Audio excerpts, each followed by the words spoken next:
poštovani gledatelji i gledateljice televizije BIR, poštovani slušatelji i slušateljice radija BIR, Esselamu alaikum. Dobrodošli u još jedno izdanje serijala Civilizacija znanja. Razlog odabira ovakvog naziva za naš serijal jeste u samom korijenu i početku islamske civilizacije, a to je prva objava Muhammedu sallallahu alaihi wasallam riječima: uči, čitaj u ime gospodara tvoga koji stvara.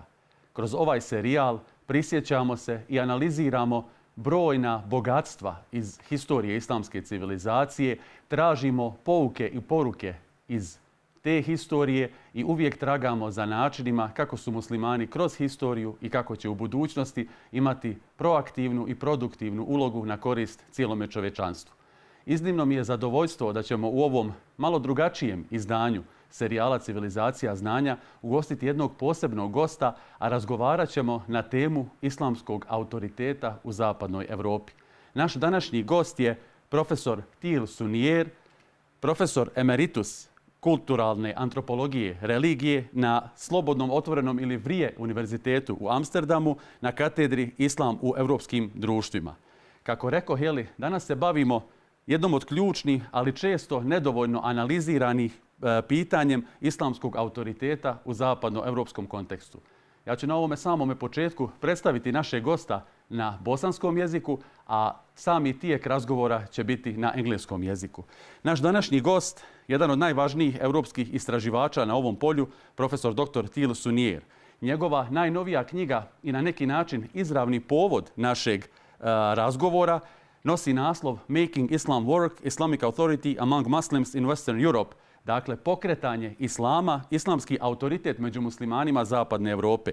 U toj knjizi donosi dubinsku analizu savremenih oblika islamskog autoriteta, pokazujući da se autoritet ne temelji samo na znanju i tradiciji, već i na sposobnosti djelovanja u specifičnim društvenim kontekstima.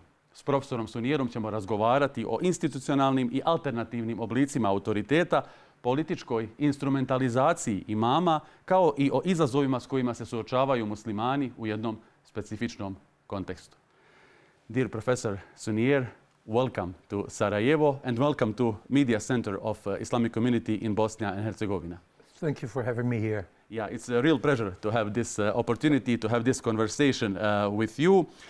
Like I said in my introduction, in Bosnian language, a reason why we are talking today is the main reason is your book, Making Islam Work, Islamic Authority Among Muslims in Western Europe. When I first came across with your book, I was a little bit surprised with the title, Making Islam Work, because I even had some troubles translating it to our language. So, if I may ask, why the title, Making Islam Work, and what was the aim behind choosing such a title?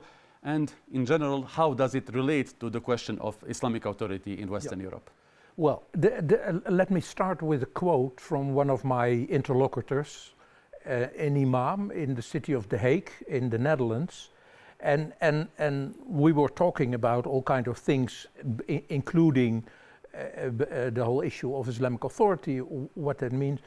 And then he said at some point, he said, as an imam, I mean, I'm trained as an imam, so I know the Islamic sources, I know the discussions, etc. But if I'm not able to put that into practice in real life situations, I'm nowhere. That's what he said. And he also he added to that actually a question is, what makes Islam tick? How is it put into practice? And that was precisely what his argument was. You not only need to have knowledge of the sources, but you also have to know, you have to be experienced how to apply them in concrete situations. Let me give you another example. During COVID, we all had that, including in Bosnia. There was a discussion somewhere in the Netherlands, in a neighborhood with a large number of Muslim inhabitants, and some of them said, we don't want to be vaccinated, because there were people who said, we know the sources and it's forbidden to vaccinate. Now, there was an imam, another one, and he said, this is absolutely nonsense. It's not true. And so he was able, because he was not only a learned person, but he was also somebody who was very well known in the neighborhood. He was what they call in the United States, a bloke from around the corner. Somebody you can trust, somebody you know, somebody who does not pull you a leg or in one way or the other, what is it, tries to tell all kind of nonsense. So that was very important. And then he was able, not everybody who was against vaccination, but he was able, with his knowledge of sources, but also with the trust people had in him, to convince them that it was good to be vaccinated because, well, serious epidemic, etc., etc. So the point is that only knowledge of the sources, according to him, was enough. He also needed to, well, other means to build up trust and to give enough legitimacy in his word. So this is actually what making Islam work is about, in my view. And I kind of invented the title, but there are other books in which this idea of making religion is applied. But it was actually this imam who said, you have to ask what makes things tick. How does Islamic knowledge become something that people say, hey, yeah, that's you persuade me, you make me you make me being convinced. Mm-hmm. So that's the title. That's the connection with the practical application of the question. And the point. Let me add something important to that. I mean, that's. I think there's of course the question, and we will perhaps talk about that. What is the relevance for this part of Europe? But in the case of Muslims with a migrant background, most of them in Western Europe, there are discussions about how they should live, how they should build up a community, etc., etc. So there's all kinds of discussion going on that has to do with their migrant background, people coming from abroad, coming in.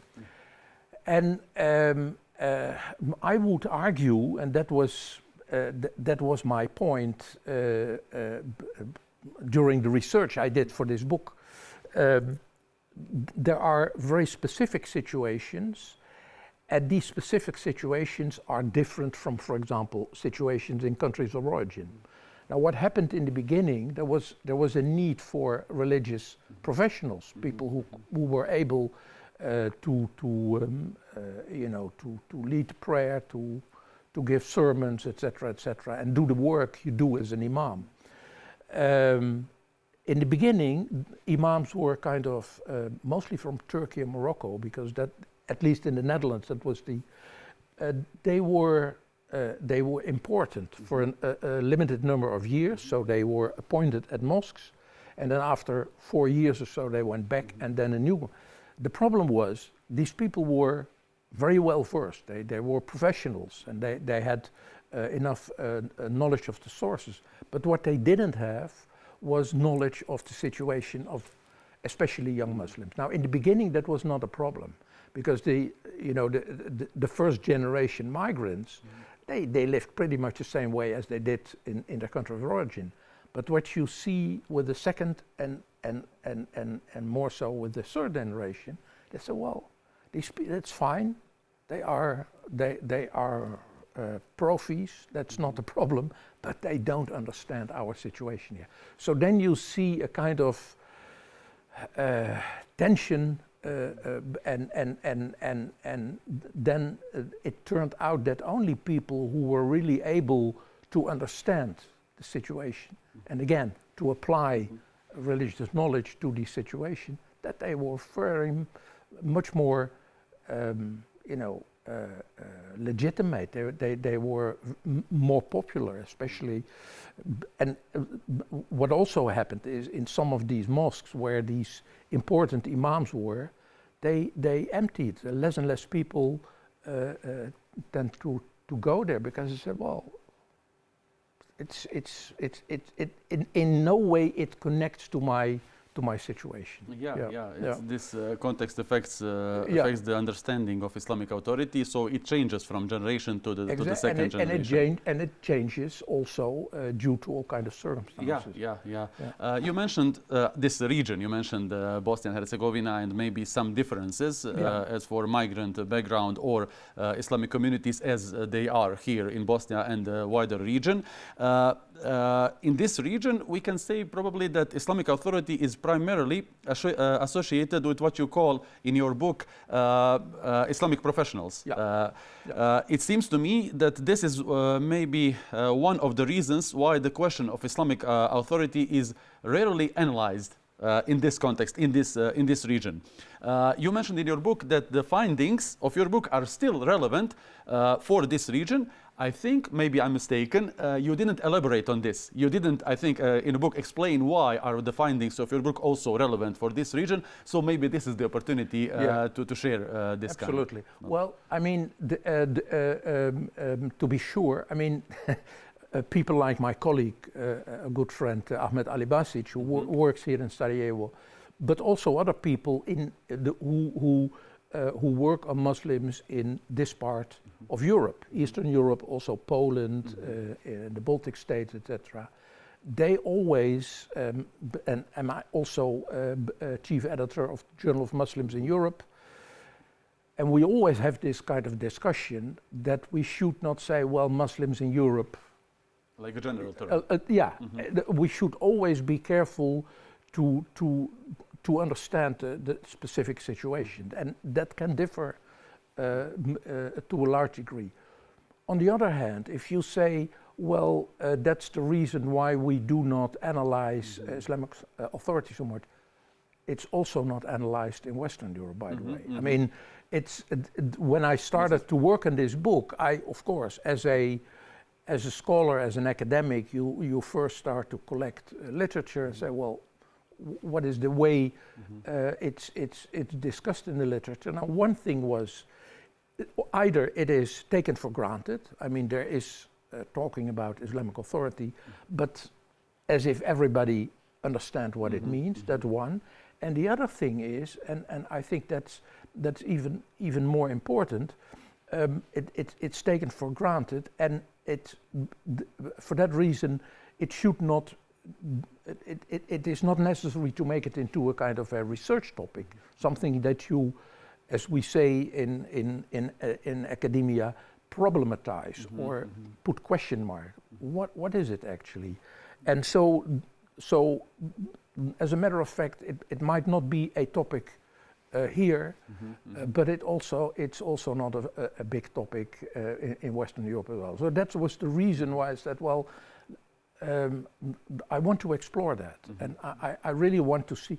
And so what I decided to do in this book is to take a few cases, situations in the present, but also in the past, and say, well, what are the constituent elements in understanding how Islamic authority comes about, how it emerges, how it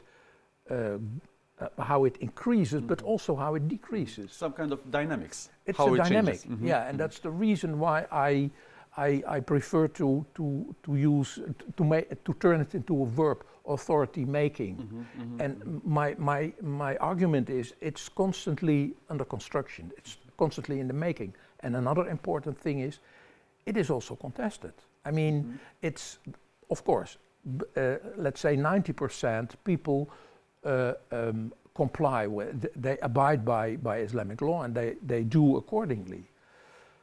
But there are also situations where they put question marks and say, well, why is it like this and why not different? And so this idea of being taken for granted and uncontested, self-evident, that was something, especially when I talk to Muslims, and I do that already for many decades, so it's not new. There's people are constantly discussing, and this I'm sorry to say, stupid idea that exists among many non-Muslims about, you know, Islam is it's pressure, it's only you have to do it like this, the rules, abide by the law. Well, that's not my experience. There's a constant discussion about everything. And then I said, many of these discussions, and that was a kind of overall argument I tried to work out.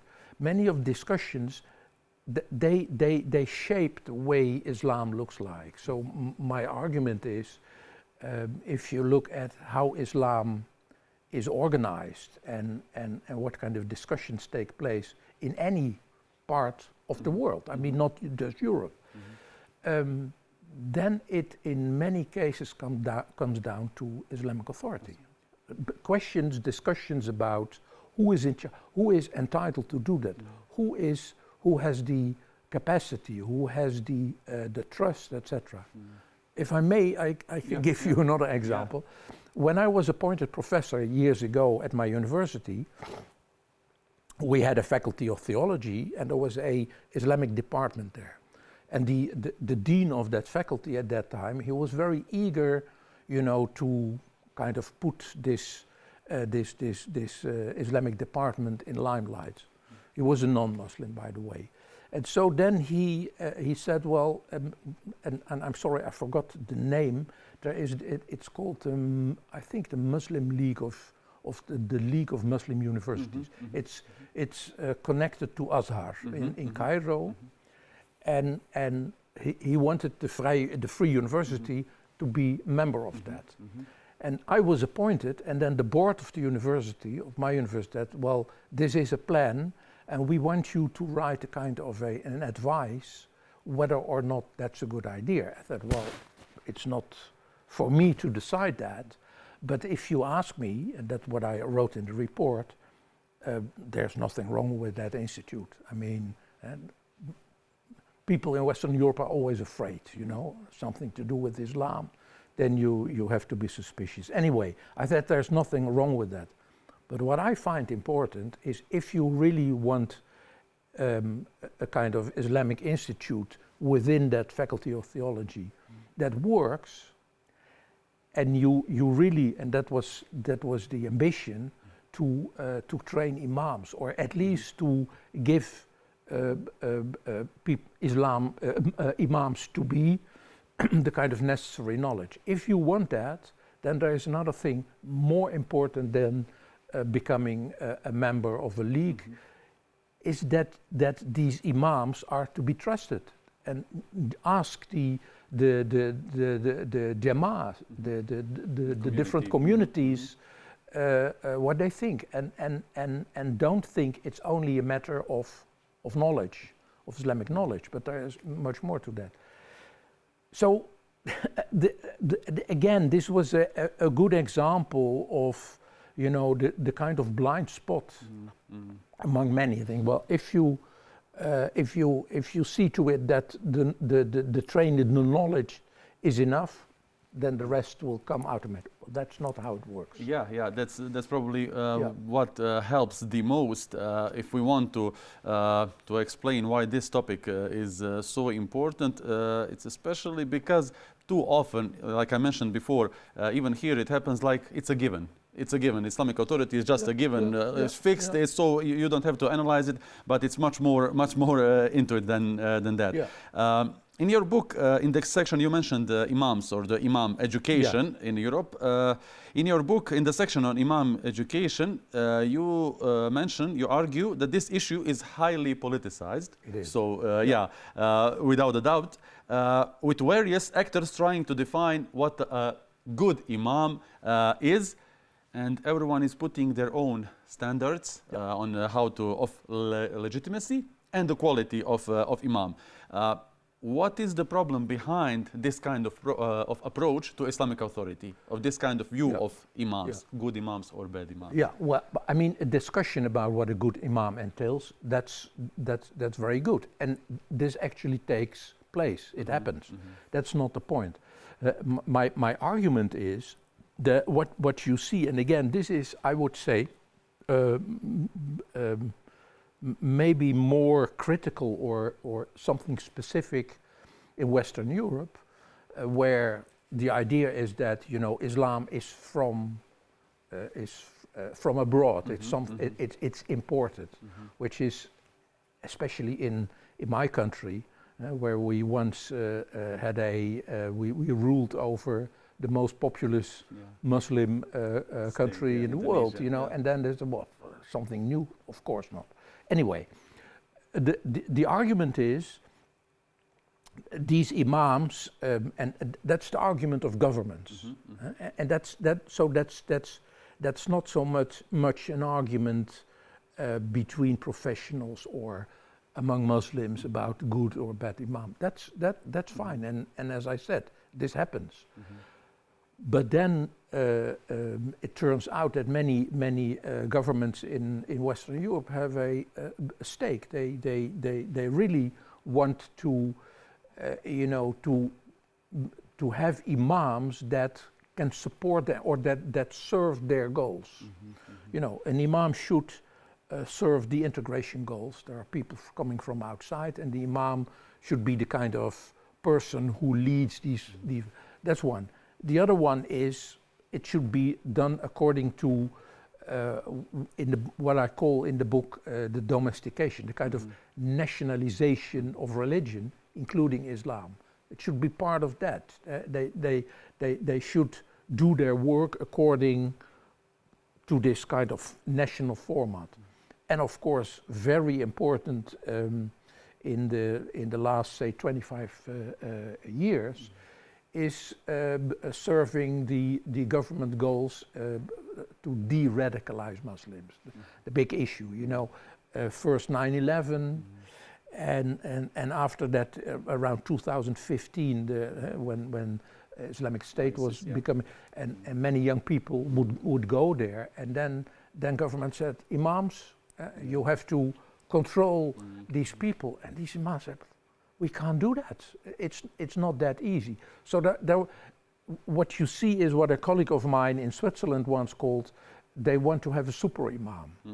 Now, I discussed that idea of a super imam again with an imam, one of my interlocutors, and he said, well, yeah, it's a tough job to be an imam here. You have to be everything. You have to be, you have many tasks, and that's not just tasks that belong to your traditionally to your role as imam. It's much wider. So it's hard work. And he said, I'm every now and then I'm completely exhausted, you know. But you have to continue. So it is the point is. And then I come to your question about the politics. I mean, it's a political stake. These governments say, this is how we want, you know, the leaders of Muslim communities. We want them to do it in this way and not in another way. And when there are, for example, people who, especially young people, who have a very good connection, young imam, a very good connection to local communities, but then local governments or the national government say, yeah, but you should not be too independent because then we cannot control. There's a lot of control, a lot of power dynamics going on, and I think that's there's also power dynamics going on among Muslims. I mean, there's nothing strange about that, but it becomes problematic, I would say, when a government says, you know, these imams should work according to our ideas about the relation between the state and religion. and that's separated. That's the kind of mantra you always hear.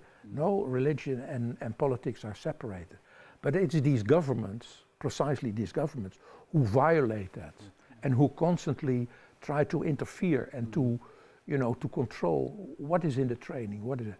Well, that's why I think the whole discussion about the training of imams is something that is very much part of a kind of political play or game or whatever. Yeah. Yes. My PhD thesis that I'm working on, basically the title is Islamic Authority in Western Europe, and we chose a few states in Europe, in Western Europe, and probably the main reason was to try to analyze these influences from the 1980 up to 2020, ending with the COVID pandemic. And these influences, they are not very easy to analyze them. It's not very easy to analyze them, but it's very interesting to see all these, like you mentioned, the power dynamics that is happening inside Muslim communities, between the Muslim states, we can say it like that, who have the influence in the European countries, in the communities, and by the state, by the governments of the country. So it's very interesting discussions, and this how it shifts during this time frame over 40 years, how it changed from very different beginnings, and what has become now with the context that you mentioned. And I think that's why I think it's important not to say, well, once we have settled and we know what Islamic Authority is, then we can close that book. Well, no. It's an ongoing process. That's very important, and I think that if you like you say, only if you look at it in a kind of a historical long-term as a process, then you are able to understand and to analyze what is at stake at a particular moment. That's absolutely very important. And to make it maybe even more complicated, I was very, if I can say, surprised, or that was something really new. It opened new views for me during reading this book. You talked about alternative sources of authority.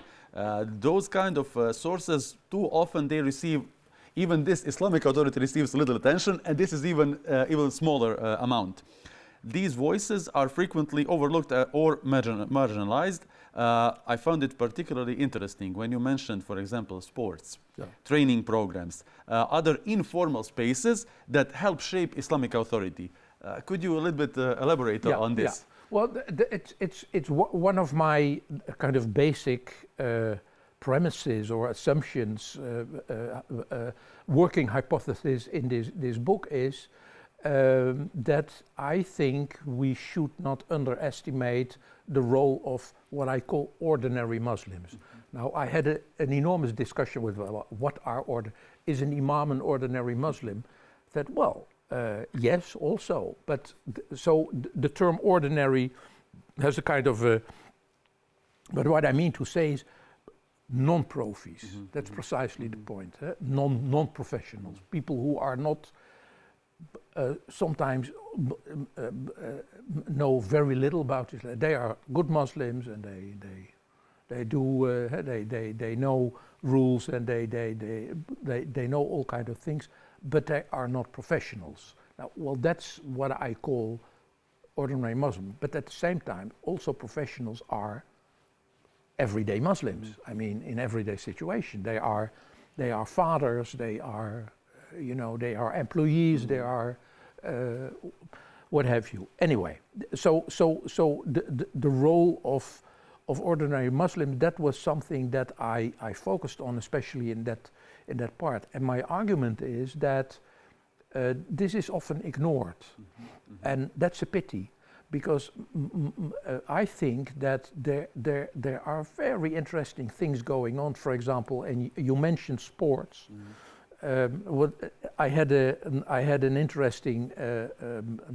an interesting example about one of my PhDs who was working on that. There were young women who wanted to to train, to exercise. And they had the impression that the local imam of their community was very much against that. And then they said, basically it came down. They had a discussion with the imam, and basically their question was, can you show us where this is written in the sources, in the Quran or in the Sunnah? You know, show me. So maybe it's a bit simplified what this story, but this was basically the issue. The issue was they wanted to, in a way, they wanted to get along with what happens in society. There's a bigger emphasis on, you know, a healthy body, etc., etc. And what you see then is that around that, a kind of a discussion takes place. Well, some people say, well, in my view, this is not Islamic authority. My argument is, well, it's not the Islamic authority, but it's very important in understanding how, you know, kind of discussions about new things. And in general, I mean, there is very good books.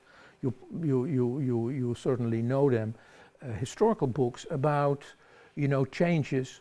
Think about end of the 19th century, the end of the colonial period, and all the people like Jamaluddin Afghani and others who rose to prominence at a time when there were huge changes in society and there were huge kind of heavy discussions about all kinds of things. Well, this is much bigger than, of course, doing exercise, but it's basically the idea that when things change, when society develops, also Muslims, they go along with that. And it's simply important to, you know, not to ignore that and to explore all kinds of situations where this happens. One other example is, of course, because my argument is that in many of these situations, women play a very important role and an underestimated role, and that's a pity. For example, we have in the Netherlands, but also in other countries, certainly also here, Organization of Muslim Women.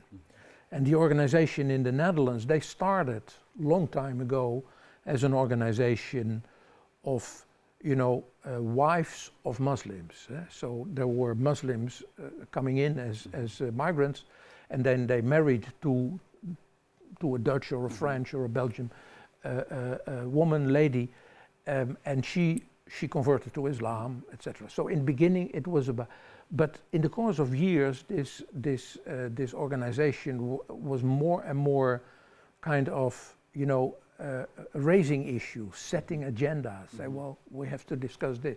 So they brought up all kinds of issues, and most importantly, in my view, is that they showed that Muslim women are not, you know, powerless victims, because that's the image you often see with anti-Muslim, in the whole kind of anti-Muslim atmosphere. That they say, well, women are victims. No, women are as much able to raise issues as men. They participate in this kind of discussions and questioning authority, making questions, and like you said, raising different issues. Raising issues probably that some men don't even think about in that way. I tell you a very nice anecdote. Years ago, there was a public meeting, and there were some Muslim men sitting behind on the stage, and there was an audience. And then at some point there was a woman. She raised and she said, "Why are there no women there?" And within a few minutes there was a whole discussion. And actually the people who were at the stage, they didn't have a good answer, because they were constantly, you know, interrupted and said, well, this is so. This happens very often, and I think it's important that we take it. And it's not try to understand it. It's not about women who do not want to be Muslims. No, it's about women who who are as much Muslims as men, and they want to be part of that. Yes, so yeah. Again, in general terms, in Europe, and that is something also that you mentioned in your book, there are often calls to Muslims or for Muslims to speak with one voice. Yeah. What kind of challenge is this, or why is this a challenge, and how does it affect the public perception? We mentioned before good imam, bad imam, this dynamic. Here we have a dynamic good versus bad Muslims. So how is this connected? In a way, if you ask from Muslims to speak with one voice, what does it mean for Muslims, or is it even possible? Yeah. Well, earlier I said something about what I call in my book the domestication, the nationalization of Islam. Well, in many countries, if you look at the way, and there is a very good book, by the way, maybe you know that as well, Ekdunas Rasius, who about the churchification of Islam. Well, this process of churchification, I would say, it's also a process of turning a Muslim community in a kind of political party. The idea of a political party is you have a representative, you have to speak with one voice, this is our opinion, this is our program, etc. And then many people, in my view, mistakenly consider Muslims also as so they need group. Yeah. Exactly, and so they need one person, one voice, etc. And if they are not able to do that, well, that's their problem, their fault.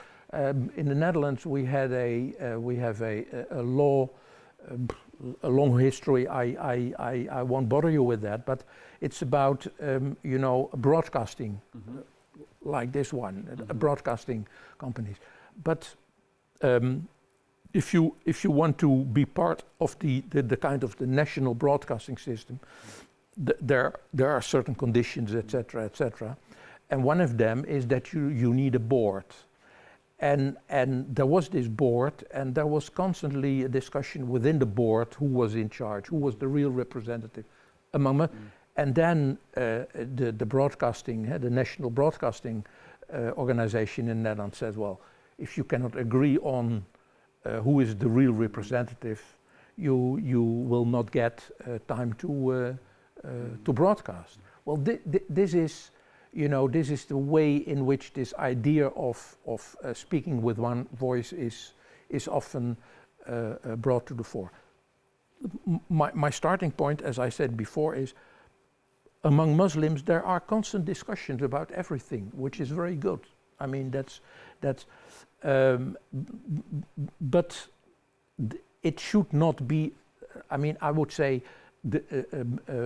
not speaking with one voice should not be a reason, to ignore all kind of basic rights people have. That's not a weakness. That's not a weakness. It's not a weakness, but it should also not be, in my view, a condition. You cannot treat a religious community as a corporate organization or whatever, but that's the idea behind that. But I mean, of course, it's good when there is, for example, there is a crisis, something going on, that there are people who are able to speak or to explain, Muslims. But that's not speaking with one voice. That is explaining. And I think today, 30, 40 years ago, it was impossible in Western Europe because people didn't speak the language, they had no knowledge whatsoever. I mean, the situation is completely different. But still, you see that kind of different voices are ignored. Well, first agree on what you want to say and then come back to it. It's difficult. One for the final question or one final subject or theme, one ever-present issue in discussing or discussions about Islam and Muslims is bias. You also talk a lot about it in your book. You point out that when a Muslim, for example, one Muslim, either by his country of origin or country of origin of his parents or whatever his story is, but when that kind of, or some kind of Muslim is critical of Islam, this is often welcomed as a valuable insider perspective. That is something that you mentioned in your book. And the bias behind this framing is rarely questioned. Yeah. So how can this issue be addressed? How can we understand this kind of issue? Yeah. It's big, and there's another aspect to that. I come to that in a moment. Yes, precisely that. I mean, as long as Muslims, you know, kind of comply or speak with one voice actually, and all say it's like this, then nobody listens. But when there is somebody who says, well, it's you don't understand how Muslims really think, and only Muslims understand that, and it's completely, this is completely wrong, etc., etc. Yeah, that's at least the media. This is great stuff, you know, because that's then something something happens, etc. So I think that precisely to counter that, I mean, if there is freedom of speech, you cannot simply say, well, you should not speak. But to counter that is that, and hopefully that will be that will increase, that the number of voices among Muslims who know the situation, who are well versed, who are experienced, etc., take part in discussions more than they do now. And I think that's very important, that they kind of they are able to counter this kind of you know, what is it, voices, critical voices, etc. But there is another thing what I also find really problematic is I have had 4 or 5, no more, even 6 or 7 Muslims as PhDs.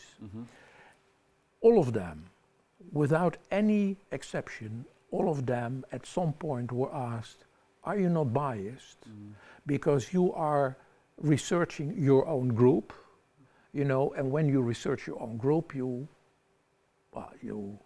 kind of hide things that are not so good, and etc. constantly. And I think, well, if that is a problem in this particular case, why is it not a problem when somebody who said, I'm Muslim and I'm very critical, you know? We have again an example just now. In the Netherlands, we have an organization, a kind of Israel support organization, and they just a couple of days ago, or they celebrated their 50th anniversary, and they invited. I mention her name probably in the book, Ayaan Hirsi Ali. She's now in the United States. They invited her to give a lecture at this institute, because I mean, this is a Muslim, and then this organization can say, well, you know, we invite Muslims, not only Jews, we also invite Muslims, and the reason why she claims that she gives a kind of an inside picture, an inside voice, makes her, and we come back to Islamic authority, makes her in a way authoritative. It's a legitimate voice. Well, it's very bad. This is how it works. But it's something that is very hard to, you know, to address. The only way is that more and more people raise their voice. To participate in the discussions and not to be afraid and get inside. Professor Sunier, it was a real pleasure discussing with you. Thank you for this opportunity. Likewise. It was really enjoyable, and I hope that we presented your book and your findings and this discussion to our viewers in a good way. I'm very delighted that we had this discussion. Thank you very much. Thank you. My pleasure. Poštovani gledatelji i gledateljice televizije BIR, ovo je bilo još jedno izdanje serijala Civilizacija znanja. Danas smo razgovarali o islamskom autoritetu ili razumijevanju ili dinamici islamskog autoriteta u zapadnoj Evropi. Do sljedećeg druženja. Esselamu alaikum.